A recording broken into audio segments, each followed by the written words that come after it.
2006 pada hari Kamis 15 Januari 2026. Dalam rangka seminar proposal yang akan dilaksanakan oleh Intan Krisnawati Dewo dengan judul penelitian partisipasi masyarakat dalam penyusunan dan pelaksanaan master plan studi di Kelurahan Pucung, Kabupaten Gunung Sumbo, Kabupaten Gunung Kidul. Adapun susunan acara seminar proposal yang akan dibagi menjadi 5 sesi.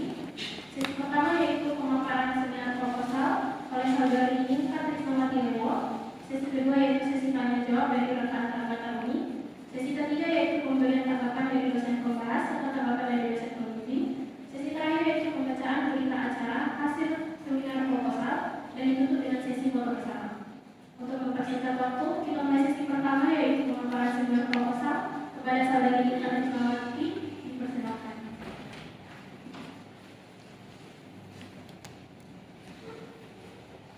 Baik, terima kasih atas kesempatan yang diberikan. Assalamualaikum warahmatullahi wabarakatuh. Waalaikumsalam warahmatullahi wabarakatuh. Selamat pagi dan salam sejahtera bagi kita semua.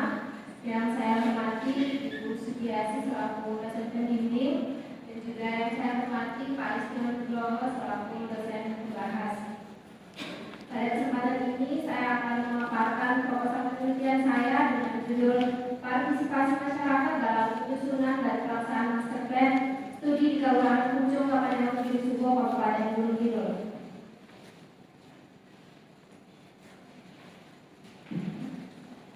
Baik, pada latar belakang saya membagi menjadi 2 poin penting, yaitu yang pertama, pentingnya master plan desa dan juga peran partisipasi masyarakat.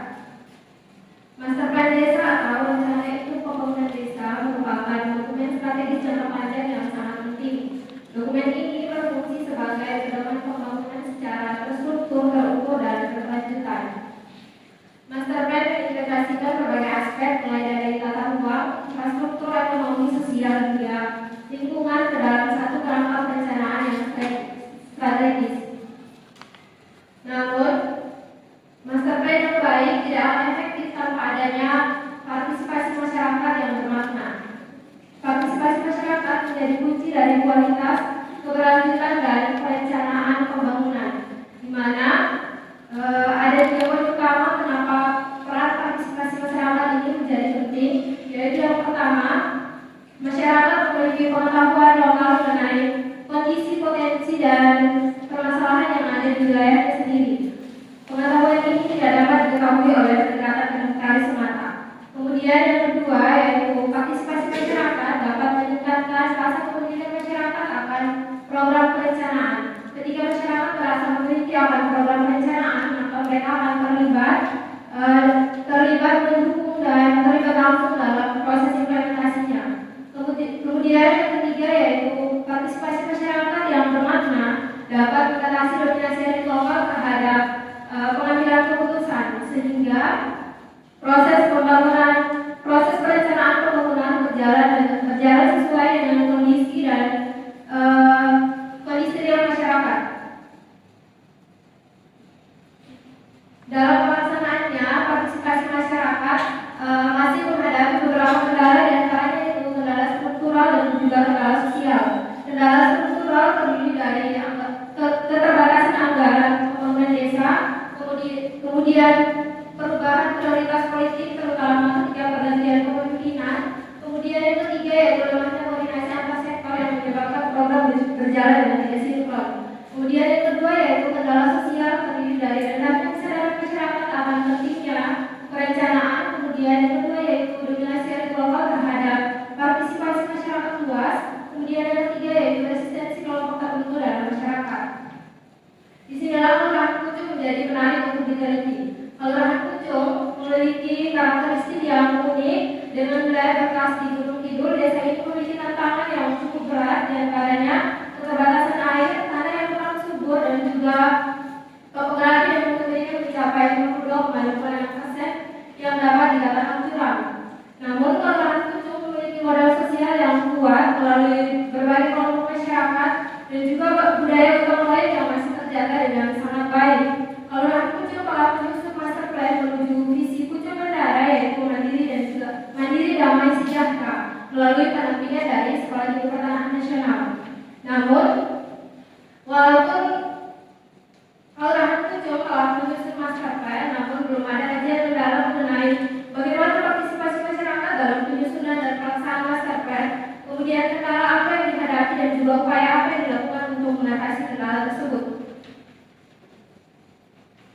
Berdasarkan problematika tersebut, penelitian saya akan menjawab 3 pertanyaan utama, yaitu bagaimana partisipasi masyarakat dalam penyusunan dan pelaksanaan master plan, kemudian apa saja kendala yang dihadapi dalam penyusunan dan pelaksanaan master plan berbasis partisipasi masyarakat, kemudian yang ketiga yaitu apa saja solusi yang dilakukan untuk mengatasi kendala tersebut.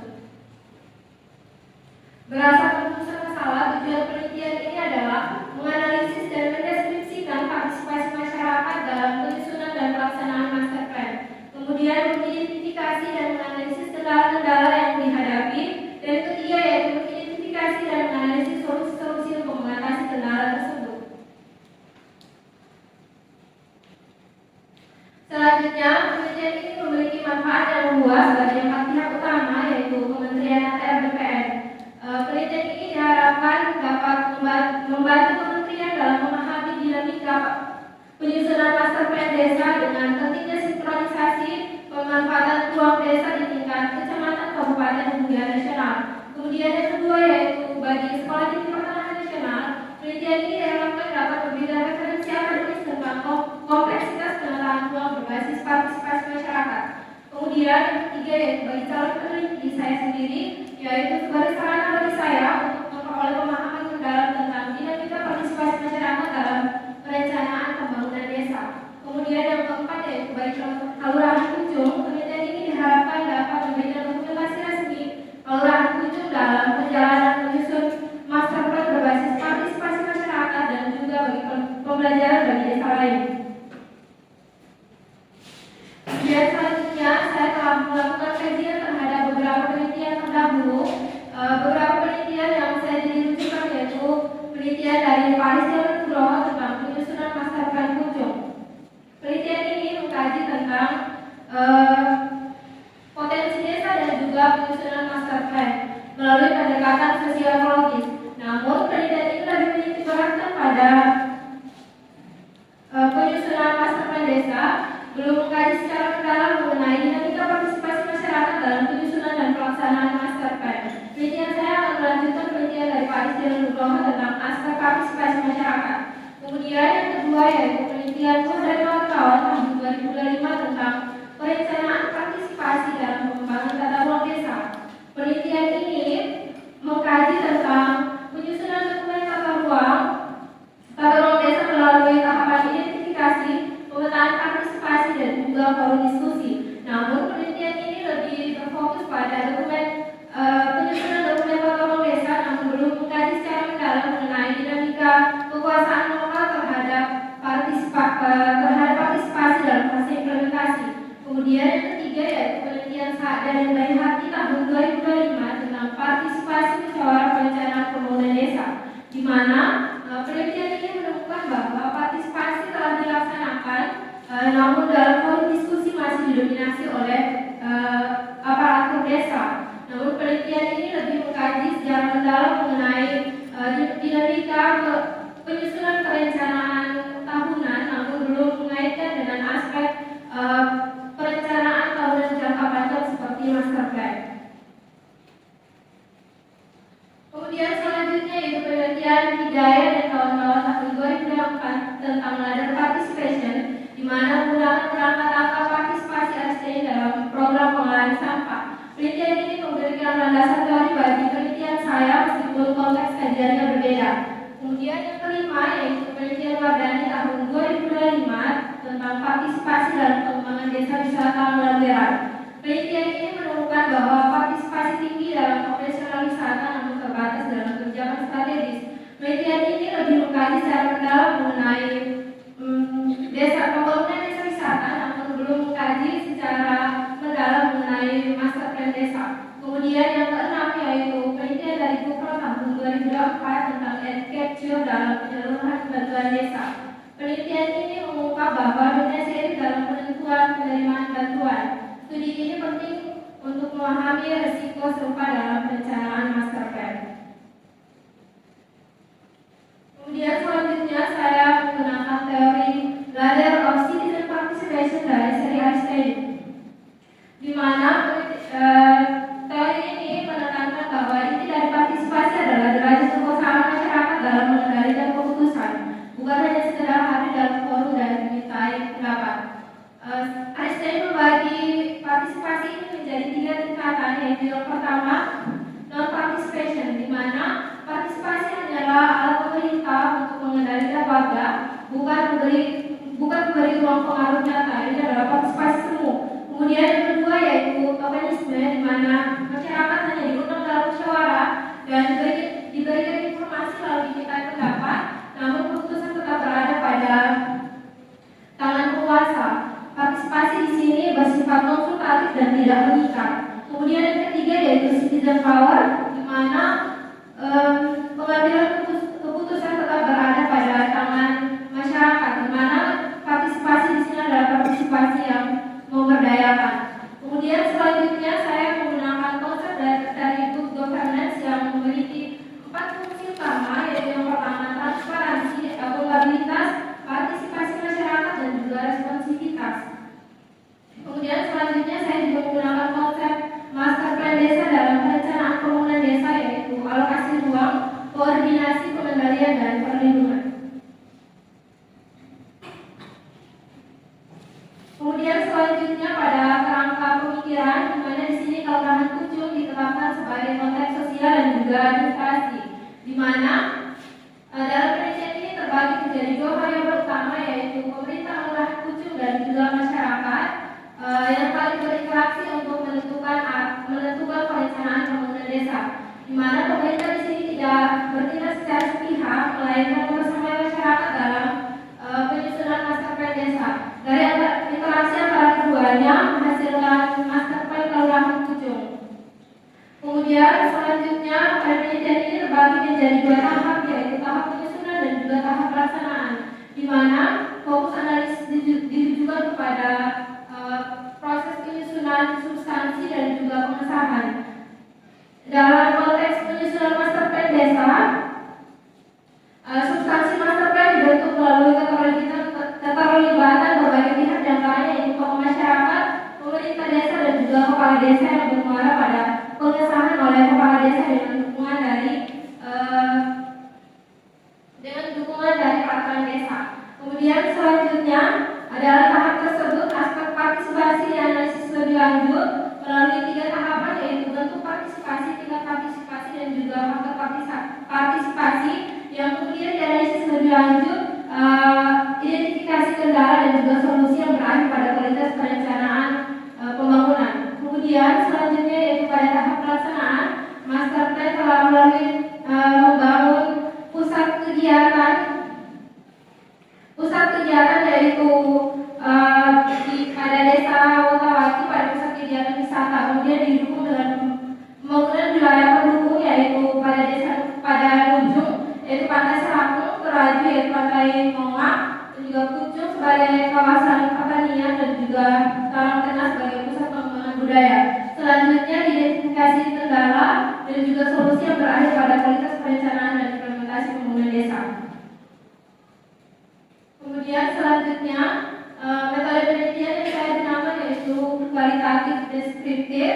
Selanjutnya pada lokasi penelitian di Kelurahan Pucung, Kabupaten Giri Subo, Kabupaten Gunung Kidul. Untuk informannya saya memilih 12 sampai 15 informan, terdiri dari lurah dan pamong kelurahan, kemudian kepala duku, tokoh masyarakat dan juga tokoh adat, kelompok tani, perempuan dan juga orang tua serta warga terdampak program master plan. Kemudian selanjutnya untuk teknik pengumpulan data saya menggunakan wawancara mendalam serta observasi dan juga studi dokumen. Selanjutnya ada 4 tahap proses analisis data, yaitu yang pertama pengumpulan data. Di sini data difokuskan pada partisipasi masyarakat dalam penyusunan dan juga pelaksanaan master plan desa di Kelurahan Pucung melalui wawancara mendalam, observasi musyawarah dalam forum diskusi serta studi dokumen perencanaan dan pengawasan desa. Kemudian yang kedua yaitu reduksi data, di mana data dilakukan dengan menyaring data lapangan untuk menyoroti isu utama partisipasi masyarakat pada fase implementasi dan juga dengan fokus pada hambatan teknis dan non teknis sebagai dasar analisis. Kemudian yang ketiga yaitu penyajian data, di mana data dilakukan secara terstruktur melalui narasi, tabel dan diagram untuk memudahkan pemahaman proses partisipasi masyarakat dalam master plan Pucung. Kemudian yang keempat yaitu penelitian kesimpulan kesimpulan dan verifikasi, di mana peneliti menyusun kesimpulan sementara yang diverifikasi melalui triangulasi data, konfirmasi dokumen kunci, dan validasi ahli tata ruang untuk menjamin keakuratan hasil penelitian. Baik, sekian pemaparan materi dari saya kembalikan kepada moderator.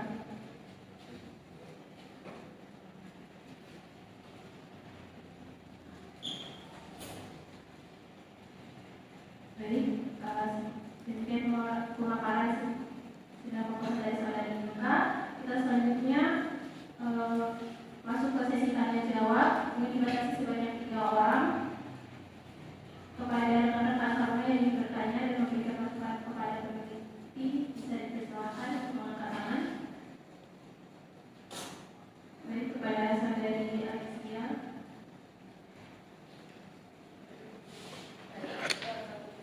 Perkenalkan, nama saya Alexia Ignacio Sutal, tingkat 4. Di sini saya akan memberikan kepada para peneliti apa alasan peneliti memilih teori dari RSP sendiri dalam penelitian yang akan dilakukan. Terima kasih. Baik, pertanyaannya kami tampung terlebih dahulu. Pada pertanyaan selanjutnya, baik, kepada Ara, silakan. Baik, terima kasih atas kesempatan yang telah diberikan. Di sini saya izin bertanya kepada saudari calon peneliti. Dari penjelasan yang telah dipaparkan oleh saudari Inka, apa urgensi penelitian yang akan diteliti? Mengingat sudah ada penelitian sebelumnya dari Bapak Aristiono tentang master plan di Desa Pucung. Terima kasih. Wassalamualaikum. Baik, pertanyaannya kami tampung.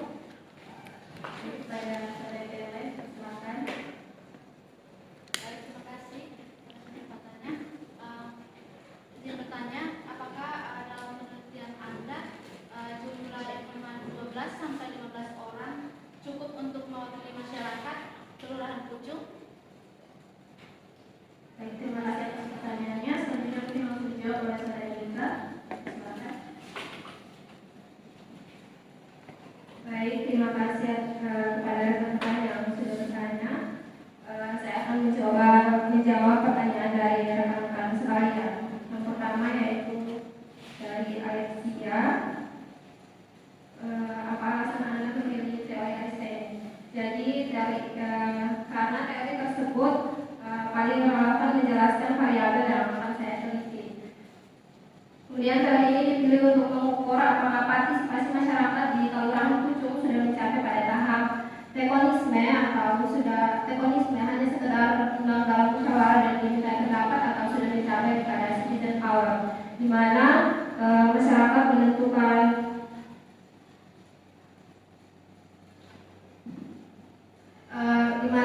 masyarakat memiliki kendali atas pengambilan keputusan. Kemudian yang kedua, saya akan menjawab pertanyaan dari saudara Ara tentang apa urgensi penelitian ini, karena sebelumnya sudah ada penelitian dari Pak Aristiono. Baik, penelitian dari Pak Aristiono membahas terkait potensi desa dan juga proses perencanaan penyusunan master plan desa dengan pendekatan sosioekologis, namun belum meneliti secara mendalam mengenai dinamika partisipasi masyarakat dalam penyusunan dan juga pelaksanaan master plan desa. Kemudian saya akan melanjutkan penelitian dari Pak Aristiono Nugroho tentang aspek partisipasi masyarakat. Kemudian yang ketiga yaitu pertanyaan dari saudari Erwin Yohana tentang jumlah informan yang terdiri dari 12 informan. Saya memilih jumlah 12 sampai 12 informan yang saya rencanakan. Saya pertimbangkan berdasarkan proposal sampling, di mana dengan memperbarui di mana dengan memperhatikan berbagai perspektif diantaranya yaitu lurah dan pak lurahan, kemudian kepala dukun, tokoh masyarakat dan tokoh adat, kelompok tani perempuan, karang taruna dan juga warga yang terdampak master plan. Kemudian selanjutnya jika setelah wawancara 10 sampai 12 informan sudah tidak ada informan baru yang muncul, saya dapat menghentikan penambahan informan. Sebaliknya jika masih ada gap informasi informasi penting saya dapat menambah informasi melalui snowball sampling atau meminta rekomendasi dari informasi sebelumnya. Terima kasih.